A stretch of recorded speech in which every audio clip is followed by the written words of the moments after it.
Hi, and welcome to Enchantment of Eternity's Top 10 Movies of 2014 update video. So in my original Top 10 Movies of 2014 video, I stated that I hadn't seen all the movies I wanted to, or that I heard some were very good, so there might be some missing. Well, I've seen them all now, and am making this video to update my Top 10 now that I've seen all the movies that I wanted to see and how it will affect my decision on what to put in my top 10. I decided to just do an update video rather than remaking the whole thing over again, because that video still stands on its own. This is just an update to that. So I'm making this video only 3 weeks after the original video, so in retrospect I probably should have waited 3 weeks to make this video, but I didn't know at the time how long it would take for me to see all these critically acclaimed films, and I didn't want to be making a best of 2014 video in like April or something, and so I wanted to do it right at the new year. But anyway, here we go. So I'll start out with the worst. As I said in the extended version of my original top 10 video, that I hadn't seen the film that everyone loved that I hated. Well, turns out I spoke too soon. Since then, I've watched the film that all the critics seem to love, as I heard nothing but great and shining reviews for it, and even if it isn't being recognized at the Oscars or anything like that, it's still a movie that critics seem to love, and that movie is Under the Skin. To be clear, Pompeii is still my worst movie of the year, as I admit this movie wasn't as bad as Pompeii, but the difference is everybody recognizes that Pompeii is a piece of shit, whereas people seem to love this movie, so I'm calling Under the Skin the worst critically acclaimed movie of the year. There's so much wrong with this movie. After I saw it, I was tempted to make an entire video about it, as I could talk for a long time about everything wrong with this movie, but since I decided to include it in this video, I'll have to try to be a bit more concise. So, my experience of watching this film can be summed up like this. Basically, the director of this film was using the medium of filmmaking to yell at me for 2 hours, constantly saying, "Look at how artsy I am! Look at how creative I am! Aren't I so artsy? Huh? Aren't I so artsy? Ha ha ha! Aren't I?" And I'm like, yeah, dude, I get it. You're artsy. Now, can you just try to tell a fucking story? The word pretentious was always on my mind throughout the entirety of watching this film. In fact, I think calling this film pretentious is a vast understatement. I've seen a lot of student films, and frankly, this film reminded me a lot of a student film. As in student films, a lot of people are learning how to become proficient with the technical aspects of filmmaking, and it ends up being more about having cool shots and like great cinematography or good sound design, and these other technical aspects. They forget the whole point of making a film is to tell a great story. All these technical aspects should work in concert to enhance the story. They should not stick out on their own as separate from the story. In fact, if done right, many of these things like cinematography and editing should be completely unnoticeable, because you're so engrossed in the story you don't notice them. Where here, I was the opposite of engrossed, and therefore I saw all these technical tricks for what they were, obvious and failed attempts to elicit an emotional response in me and to impress me. I was very much aware throughout the film that I was watching a film, and that there was a director and a cinematographer and an editor trying to impress me, and they were being very obvious and sloppy. Had I watched this film in the cinemas, I surely would have walked out, and the only way I made it to the end was by going on the internet while I was watching in order to occupy my mind while this film was playing. It was just repeating the same beats over and over and over and over and over again, and with a pace that was so unnecessarily and ridiculously slow. Don't misunderstand me here. I like a lot of slow-paced movies, and I think they can work really well, but in this case it was just unbelievably slow, and there was absolutely no need for it. All it managed to do is completely lose my interest. But to give you a quick example of the forced cinematography and editing, there was a scene in this film that was one of the most disturbing scenes I've ever seen in any film, where a guy was talking to this main alien character played by Scarlett Johansson, who I'll call Scarlet Alien. And she's talking to this Czech guy on the beach when they see a woman trying to save her dog getting swept out to sea in the ocean, and her husband swimming after her to save her. So the Czech dude jumps in the water and pulls the husband back to shore, and then collapses in exhaustion, and then the husband just jumps right back in the water to try to save his wife. And they both drown while the Czech guy lays exhausted on the shore. So the Scarlet Alien then walks up to the Czech dude and just kills him and carries his body away, leaving a baby of the drowned couple alone crying on the beach. So later, this other alien, who is this biker dude who cleans up after the Scarlet Alien, goes to the beach and to clean up all the Czech dude's tent and stuff, and leaves the baby there crying on the beach, presumably to starve or freeze to death or something. And I know that he leaves the baby on the beach because they cut to a super long close-up of the baby crying on the beach. I mean, really? Could you be any more fucking obvious that you're trying to manipulate my emotions? Yes, I get it. He's leaving the baby to die. There's no need for a 30-second close-up. This is amateur filmmaking 101. This scene was powerful enough on its own. The fact that the baby is being left there to die is made very clear in the sound design, where you can clearly hear the baby crying throughout the entire scene. Cutting to a close-up is completely obvious. The best film and filmmakers like Quentin Tarantino and David Fincher know that using long shots in emotionally powerful scenes like this can be a lot more effective and a lot more powerful. This was amateurish, and this movie was so predictable too. There wasn't an ounce of originality in this movie. I mean, there's been tons of movies about like aliens coming down in the form of women trying to get men to have sex with them so they can kill them, or for some reason, which is supposed to be some sort of warning against men being horny or something like that. And so when I first heard of this movie, I thought, well, I've seen this a billion times before, but the critics were saying, oh no, it's good. So I believed them. I sucked into it and I watched it, and there was nothing original about it other than it was trying to be all artsy and dumb. Like, for example, there's a scene in the film where we meet this deformed man, and as soon as I saw him, I was like, I know exactly what's going to happen. This is what's going to happen. And guess what? That's exactly what happened. It was so predictable, and I was just like, oh, I just rolled my eyes so hard. I'm like, oh geez, who couldn't see that one coming? Anyway, I could go on much longer about how bad this movie was, but I've got to move on. So in the extended version of my top 10, I mentioned some specific movies I wanted to see I heard were good. And those were Boyhood, Birdman, Whiplash, and The Imitation Game. So I did manage to see them all, so let me go through them one by one. I should come clean and say when I wanted to see Boyhood and Whiplash, it wasn't exactly accurate, as I didn't really want to see these movies, as neither of them looked interesting to me, but they were getting such great reviews and appearing on everyone's top 10 list, I thought I should at least check them out. So first off, Boyhood. Which I am sad to say met my expectations of being a boring movie that I felt was overhyped.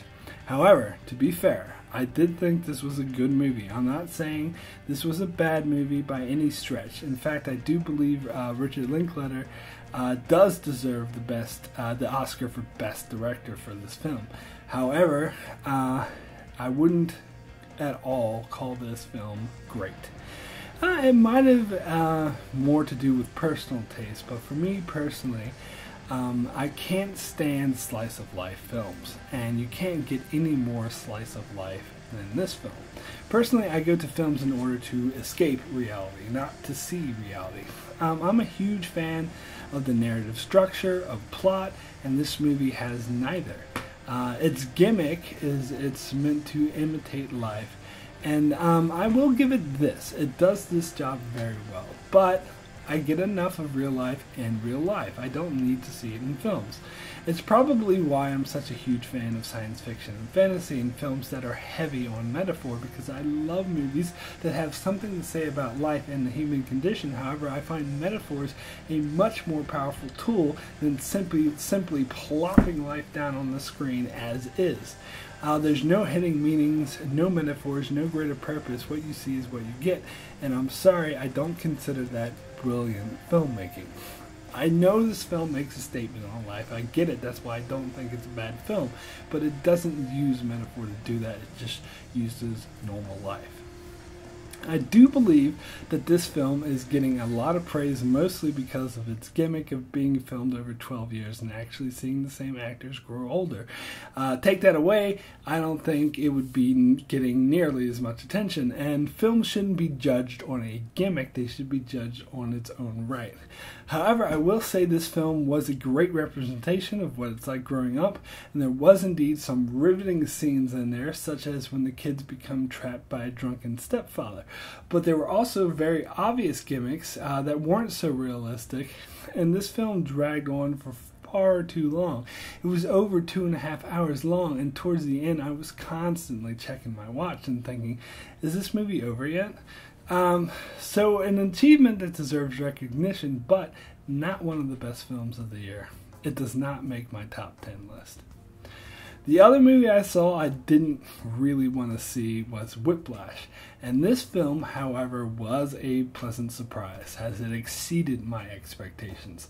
I was a bit worried as it looked mostly unoriginal about a boy having an asshole teacher who abused him. However, this film was not at all ordinary. It really sucked you into their world and put you in the mindset of the main character.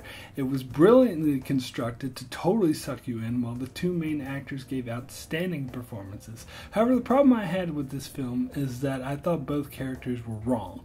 As personally, I'm not a fan of obsessive ambition like the boy had, to the point where it destroyed his personal life, and definitely not a fan of this teacher's teaching style. Although the film deals with the downsides of both in a very interesting ways, the ending seems to vindicate both of them, leaving me questioning the message of this film. Also, ultimately, it's just basically a sports movie, even if it has to do with music, of someone trying to become a champion.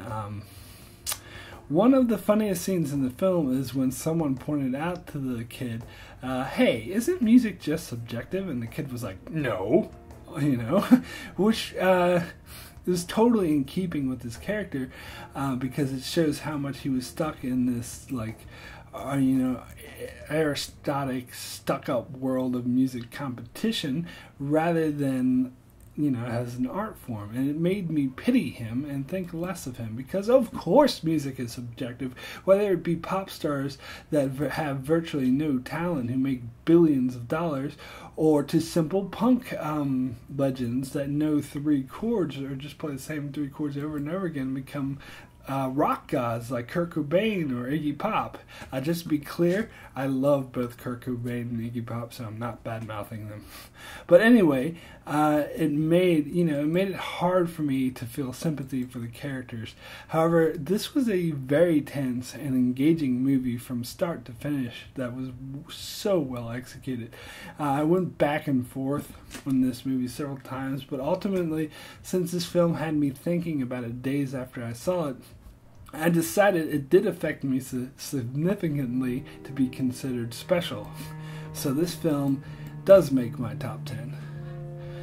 So then there was The Imitation Game, which, although was nominated for Best Picture and got a fair amount of favorable reviews, there's also a fair amount of critics bad-mouthing this film who feel it did not deserve to get nominated for Best Picture. And I totally disagree. I really liked this film and thought it deserved to get nominated, much more than some of these other films that did. And Benedict Cumberbatch was absolutely amazing in this film. His performance also being severely underrated. And then there's other actors like Keira Knightley was also amazing in this film. This is the first performance she gave that made me fall in love with her. After seeing this film, I really like her as an actress. However, I do get these critics' point about how this film followed the same structure as many other Oscar-nominated films in the past, such as A Beautiful Mind, and it wasn't really original in that regard. However, I felt the story that they told was very powerful, and they told it well. The moral questions this film asks will have you pondering over for weeks. Also, to see the way this war hero was treated by his own country was beyond heartbreaking. This film does make my top 10. Next, there was Birdman. And as I was watching this film, I was in awe, just in awe. This is the film, as I was watching it, I was totally got why it was getting so much praise. The acting was amazing. I mean, Michael Keaton was just outstanding. Edward Norton and Emma Stone both deserve Oscars for their performances, though I doubt they'll get them. And hands down, the film deserves Best Cinematography. This is the best cinematography I remember seeing in the film in a really long time. It's not just because of the gimmick of it being constructed like as if it was one long shot. It's rare, but it's been done before. But more of how much it works to tell and enhance the story, to really get you into the mindsets of these characters.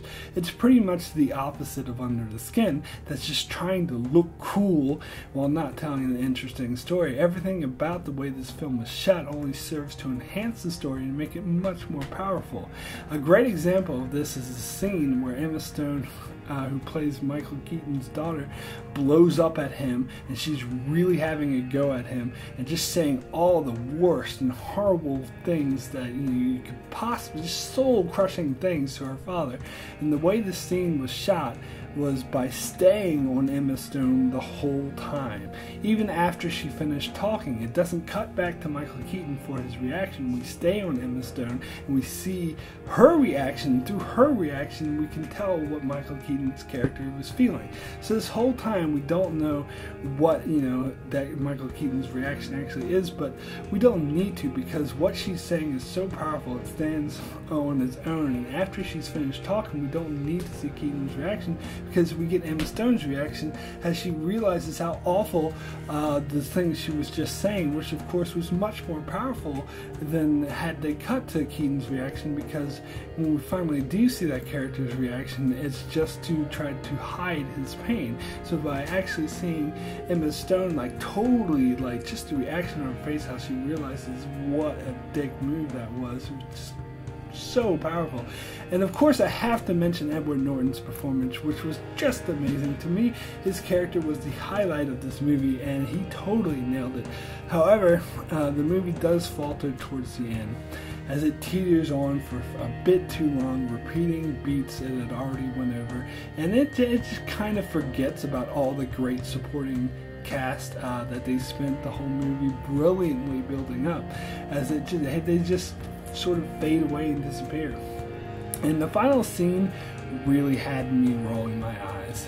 It's been done before, and this movie didn't earn the abstract ending that they were going for. So that's the reason this movie isn't my favorite of the year. But the fact that it contains some of the best performances, where all of its actors shine, and had by far the best cinematography of the year, and an engaging, well-told story that has you pondering over it for weeks after you've seen it, means it does make my top 10. So there were a couple of other movies I heard were good and I didn't mention before that I recently saw, such as American Sniper. American Sniper was nominated for Best Picture, and personally, I don't think it deserved to be. Nightcrawler deserved this nomination so much more. It's impossible to articulate. This film was okay. I mean, it wasn't bad. I say it's worth watching, and it did tell a good story with some good performances, but it focuses too much on being a suspenseful action movie about our main hero being challenged by an enemy sniper, instead of focusing on the more meaningful story of the tragedy involving post-traumatic stress disorder, and it only scratches the surface of it, ultimately making this film mixed up mash of themes rather than having a single focus. So American Sniper does not make my top 10. Snowpiercer is another film I've seen that made several people's top 10 list, and it was alright. I mean, it certainly kept my attention for the whole run, and I found the analogies it made about present day society hugely relevant and powerful. But the story wasn't that cohesive enough to me to call great, and I would describe the ending as mediocre, with a surprise twist I don't think the movie really earned. So Snowpiercer does not make my top 10. And another movie I saw that I've seen a lot of people on a lot of people's top 10 list is Locke. Locke is a movie that didn't have John Locke in it, so I didn't like it. No, just kidding. Locke is a movie I expected to love because it's a gimmick.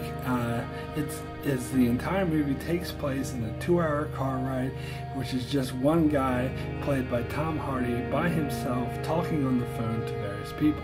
And I love movies that are stripped back and rely mostly on dialogue rather than grand sweeping visuals, because I love actors movies, and I think it takes real talent to pull off something like that.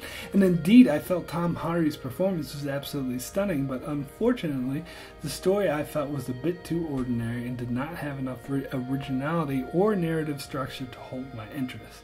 So Locke does not make my top 10 list either.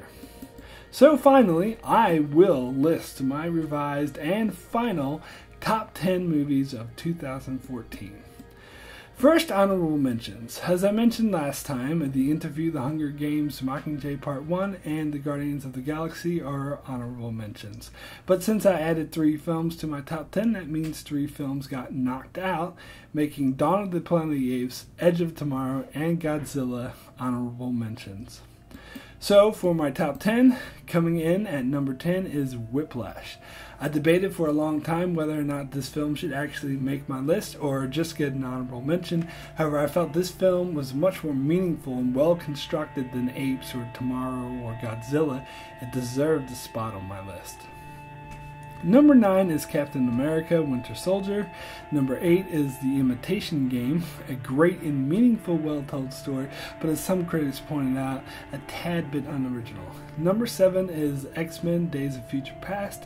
And number 6 is Birdman. At first I was going to place Birdman lower than X-Men and Captain America because of its unsatisfying ending, but then I thought about how the entire movie was just about big Hollywood comic book blockbuster versus art house drama, and I realized I was, falling into the same trap, but then, rejected this notion.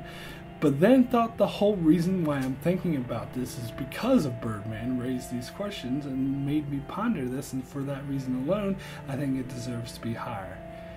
And my top 5 remains the same, as I still think these are far and away the best 5 films of 2014.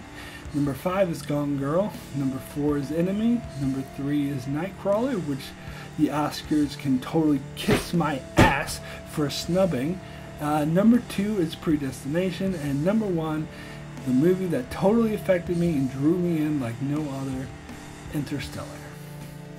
So that's it for my top 10 movies of 2014 update. I won't be doing another. If I see any more movies I like that came out in 2014, I'll just make a comment or put it in the description below. But you should check out my channel for other movie and TV reviews that I do, and thanks a lot for watching.